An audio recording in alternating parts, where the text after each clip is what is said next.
They have these sanctuary cities like New York that they're now shipping these migrants to that we're all paying for. Ashley St. Clair, who works over at the Babylon Bee, she's been on the show a couple times over the years. She was coming back from an event, a Turning Point USA event, I believe in Phoenix, and she was at the airport in Phoenix. And check this out, we got a couple clips here.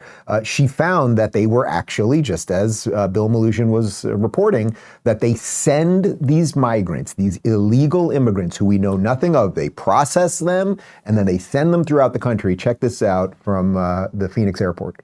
I'm at the Phoenix airport right now. I'm waiting to board my flight to New York, to JFK, and it looks like we have a whole lot of migrants who are also boarding this flight that the U.S. taxpayers are paying for.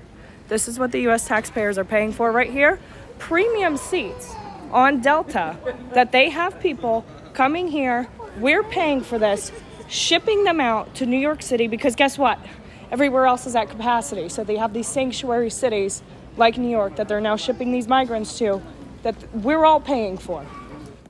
I texted Ashley right before the show because I wanted to get a little more information, and she said that, you know, she's done a lot of work and actual journalism, paying attention to what's going on with the border, and she saw that a huge amount of these people, they have that kit. We'll show you a little bit more. Here's just here's the flight. She actually took some video on the flight.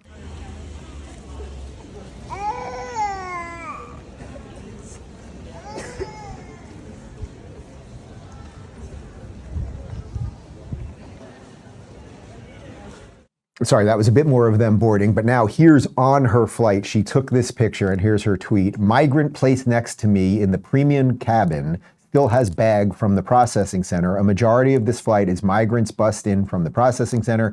Can Delta please let all of their customers know what medical screenings are being done for these migrants illegally crossing into our border from all over the world and being flown on their flights? I mean, it really is rather extraordinary. If you removed everything else about all the moral and legal things I just mentioned about the border, I thought, you know, we had these 3 years of this crazy pandemic, and, you know, COVID is a thing. And are we screening these people? Do we know what diseases they're bringing from Senegal and Congo and some of these other places? Again, we know nothing about their lifestyles. And then they're just, literally, think about this.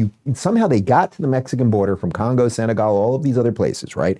They get there, they get processed. Now they're in Phoenix. Now we just ship them all over the place. Now they're in New York City tomorrow.